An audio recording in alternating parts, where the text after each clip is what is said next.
Hello and welcome to Racing News 365's preview of the Belgian Grand Prix, the final round before the F1 summer break. My name is Nick Golding and we are going to look ahead to the 14th round of the 2024 F1 season. But before we get on with the video, make sure to subscribe to the channel as only 8% of you are. And on that note, let's get on with the video.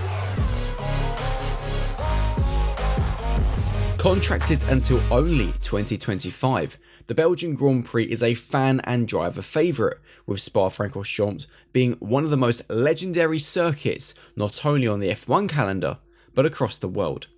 It is a fast and twisty circuit which also boasts two heavy braking zones, with chaos always being expected. The Belgian Grand Prix has been a regular fixture on the F1 calendar since the very beginning back in 1950, although it has failed to take place 6 times due to varied reasons. This weekend marks the 69th Belgian GP and Spa's 57th time as the host. With 6 victories, 7-time world champion Michael Schumacher is the Belgian GP's most successful driver, with his 6th and final Belgian Grand Prix victory having been claimed back in 2002. Ayrton Senna is the second most successful driver in the event with 5 wins. This weekend, Max Verstappen could match a record held by Senna and Jim Clark of having won the Belgian Grand Prix 4 seasons in a row. With 18 wins in the Belgian Grand Prix, Ferrari are the most successful team in the event.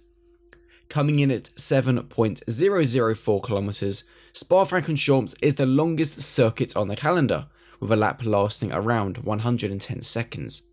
Due to the length of the circuit, the race consists of only 44 laps, which sees those that finish the race cover 308.052 kilometers in total distance. The legendary circuit consists of 20 corners, with overtaking being possible in several parts of the venue. Typically, overtakes are seen in turns 1, 7 and 19. Eau Rouge and Radillon are unquestionably the most famous corners on the circuit and is one of the most iconic sections of any track in the planet. The circuit consists of 2 DRS zones, the first being relatively short between turns 20 and 1, and the other between turns 6 and 7. In terms of the timetable, F1 this weekend will follow the traditional format, meaning the Belgian GP will consist of 3 practice sessions, qualifying and the race. For timings in Central Europe, see the graphic on the screen. For those in the UK, listen closely. Free practice 1 on Friday will get underway at 12:30 PM, with FP2 starting a few hours later at 4 PM. FP3 takes place at 11:30 AM on Saturday morning, before qualifying at 3 PM. Sunday's race, as always, starts at 2 PM. The weather. According to our friends at we'reonline.nl, Friday practice could be impacted by rain. Showers from the west will move over the circuit, with regular precipitation expected. Temperatures could rise to 20 degrees Celsius when it is not raining, and sit a few degrees lower when the rain is present. Moving into qualifying, and Saturday may see long-lasting rainfall, although the exact period of how long it will fall for is uncertain. Sunshine will not be present for much of Saturday, with a maximum of 18 degrees Celsius expected and very little wind. For race day on Sunday, drier weather is expected, although local showers are still a possibility, meaning the track could be saturated during the race, with the temperatures being around 20 or 21 degrees Celsius. What happened in last season's Belgian Grand Prix? Well, in the 2023 Belgian GP, qualifying was delayed by 10 minutes due to rain, with intermediate tyres having been used during Q1 and Q2.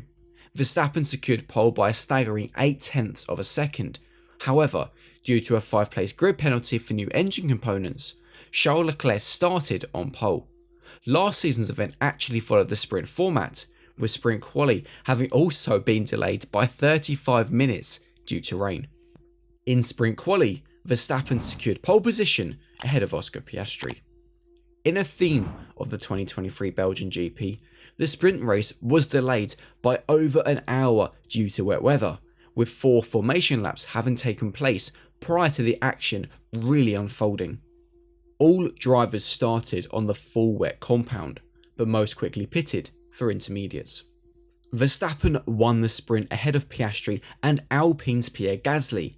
The main race, thankfully, took place in the dry and started actually with a collision between Carlos Sainz and Piastri, which led to both drivers retiring.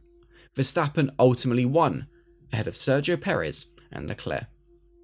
The big talking point ahead of this weekend is Max Verstappen's radio shenanigans in Hungary. The Dutchman spoke aggressively several times to race engineer Gianpiero Lambiase and was highly critical of the team during and after the race. Team principal Christian Horner was not pleased and confirmed Verstappen would be spoken to, with Red Bull advisor Dr. Helmut Marko having confirmed earlier this week that Verstappen will no longer be allowed to compete in sim races late at night during a Grand Prix weekend. Full concentration is required by the three-time world champion in Spa, as he will take a 10-place grid penalty due to his car being fitted with an ICE outside of his allocation. Despite the penalty, Verstappen feels good ahead of the weekend. Spa has always been my favourite track, with its fast corners and lots of opportunities for overtaking. The fans are also great, and we receive a lot of support there. Hungary was a tricky race and a weekend to forget and move forward from. We have been working as a team to optimise our performance and get the best out of the car that we possibly can. Of course, the weather makes things a bit more unpredictable, but we will see what the race brings. The team have been working very hard, and being the last race before the summer break, we are looking forward to having a well-deserved rest and want to come back stronger. For this weekend, we will try and deliver the best result possible.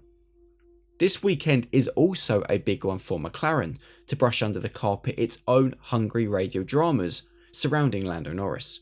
Norris took several laps to obey team orders and allow Oscar Piastri past for the race lead in the closing stages. Norris is closing in on Verstappen in the championship and is targeting a strong weekend in Belgium. Spa up next, and it's another special one for me. It's probably one of my favourite circuits, and I know I'm not the only driver to enjoy racing there. It's a challenging track and the weather can be unpredictable, but it's nothing we haven't seen before. I can't believe we are nearly at the summer break. Last weekend was an incredible one for us as a team. The car felt brilliant and it's a good position to be in to close out the first part of the season. I'm excited to get back in the car and hopefully bring home another haul of points for the team. It has been a very busy week in the world of F1, with Haas having completed its driver lineup for 2025. The American outfit has signed Alpine's Esteban Ocon on a multi-year contract, with the Frenchman to partner rookie Oliver Bearman. That isn't all, as there has also been a significant development at Audi. Earlier this week, Audi confirmed the shock departures of Oliver Hoffmann and now former Sauber CEO Andreas Seidel. However, perhaps more significantly, Audi also announced the arrival of former Ferrari team principal Matteo Binotto as Chief Operating and Chief Technical Officer of Sauber Motorsport. It looks set to be a weekend full of action and drama. Be sure to let us know your predictions in the comment section below, and on top of that, smash a like on this video and subscribe to the RacingNews365.com channel. We will see you this weekend for the Belgian Grand Prix. See you later.